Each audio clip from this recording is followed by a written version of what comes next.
You can basically strengthen your knee by performing yoga exercises.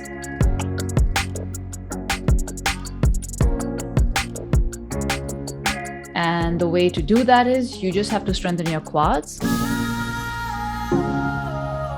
which is the upper muscle, right, of the knee. I don't know how much you know in anatomy. Some women don't. So you can strengthen your quads and strengthen your glutes, which is your back, like your buttocks. And focus on your core.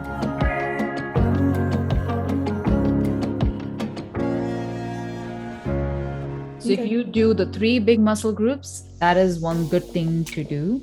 Knee issues are also fears of the person that the person has. This is from a spiritual point of view. So a lot of knee issues means fear about the future.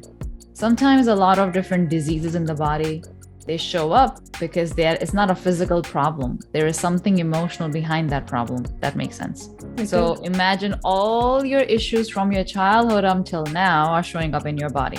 It's all related to your energy. Your torn ACL means you're stuck. You don't want to step forward. You would need to work on yourself. You would need to heal your issues. You would need to heal your trauma. That all the stuff you've been holding on, like your body, is actually holding on to your issues.